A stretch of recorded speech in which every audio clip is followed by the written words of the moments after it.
Who better than Dhirendra Kumar, CEO at Value Research, and try and really dig deeper into this. Dhirendra, hi, good morning. Good to have you on the show. You know, if you look at the past 3 months, 1 month, or for that matter, even a one-year performance of any small and mid-cap fund, you really wonder whether or not you should be investing at all in any of these schemes or not.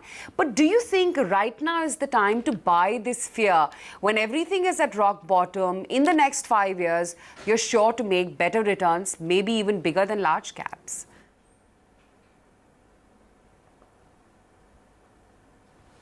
Oh, you have been, much kinder that, just last 1 year. It is not true. In fact, all the investors who got excited to invest in mutual funds or initiate their SIP when the whole mutual fund Sahi Hai campaign took off, through 2017, they are all very disappointed. The number of mails that we get at Value Research online that, am I okay? Have I done the right thing? Is it all right? The kind of apprehension which investors have, given that many new investors got started, it has been very disappointing. But at the same time, I think it is not something which is unusual. Equity turns out to be disappointing many a times and for a prolonged period of time. And if you are investing, if you are in your accumulation phase, if you have chosen the right vehicle, if you are in the right kind of fund, carry on. You don't have a choice.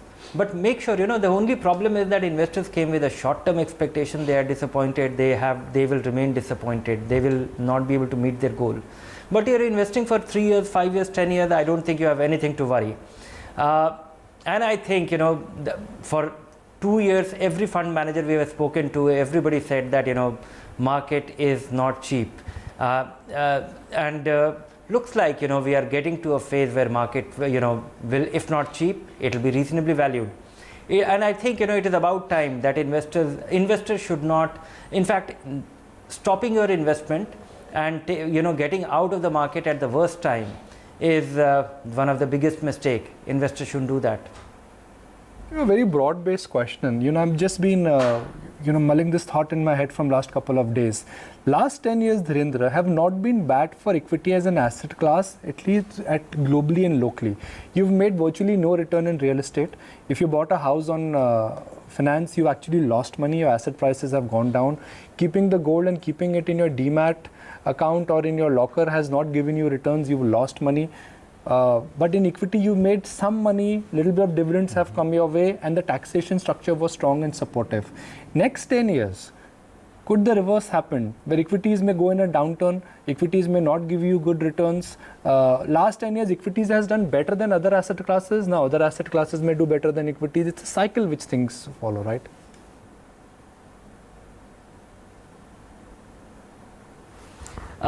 No, I would say that, to write off equity on no return means that the world will not progress. A business will not happen. There won't be any growth. And in that sense, even the last 10 years has been nothing inspiring.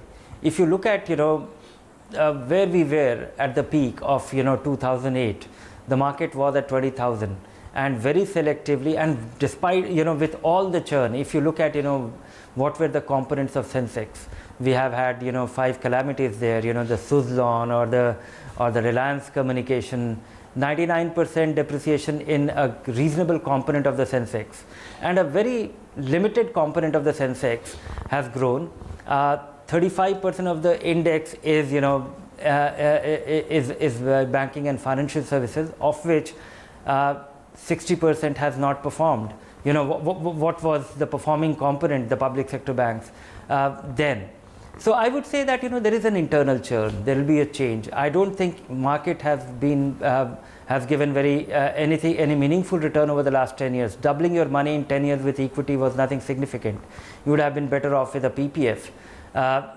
But I would say that the coming times, despite all the uncertainty, I am confident that they will be able to beat inflation.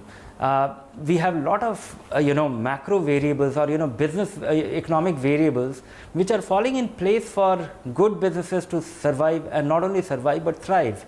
And I think that makes their life easier, convenient. Also, I would say that the banking resurgence, which is a third of the market on the broad index, that is getting cleaned up. Either, if we are hopeless about their prospects forever, then it's a different story. But otherwise, I'm generally optimistic. Investing in equity is a general bet on India.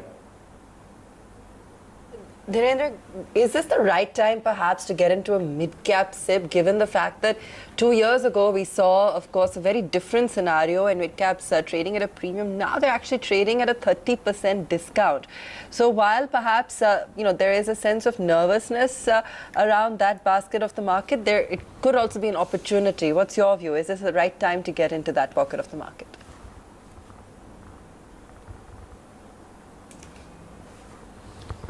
I would say that whenever we think of the tough times, the big guys actually rule the market. But mid-cap universe, the way it is getting defined, and in fact it got articulated by the regulator that companies which are not among the top 100 companies are mid-caps, and the next 100, 101 to 100 to 200, company number 101 to company number 200 on the market cap. In the descending order are mid caps. I think there could be large number of companies which will be market leaders in their small sub segment or sub sectors or and those industries. I find that many of these mid cap funds owning those companies are not necessarily tiny companies. They are not unproven companies. They are not new companies trying to prove their worth or trying to define a business model or any such thing. It's a great spot for, and I think the India opportunity is finding an opportunity there, spotting a company and backing their own conviction, I think could prove to be more rewarding. And it also does not come with risk, given that we have seen those corrections, the kind of correction. At the same time, some of those mid caps can actually turn out to be very robust business, potentially become a large cap. The 5-6 companies which actually comes to my mind, they're a great example of that. Of course, it's history. I think one can only take lesson from them, which is the Bajaj Finserv 10 years time frame, what has happened, or Aurobindo Pharma, or we have 5-7 example companies which actually turned from small cap to mid cap, and the mid cap fund which owned even few of them. 90% of their blockbuster return was derived from that, and that is going to be the story even from here on. The investors investing in mid-cap funds today are unlikely to be wrong as much as they were likely to be wrong in 2017, when everything looked, the P's of 70, 80, and it became mainstream thought that magic is about to happen. At a time, Dhirendra, when we have not 1 dozen, not 2 dozen, at least 5 to 6 dozen funds which promise you a take on the Indian mid-cap economy. How does one filter the names to 2, 3, maximum 5? Mm-hmm.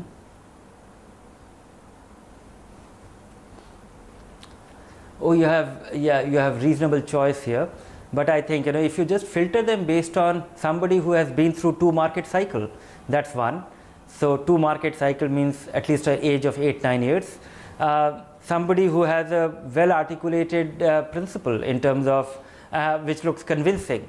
And third is that they have done well not by taking an extreme step. There are funds which look very impressive simply because they were in cash at an opportune time, or they raised the money at a point which was favorable. So based on this, you are not if you actually applied some of these filters and a fund manager who has been around, who has the person who is managing the fund has been around for that long.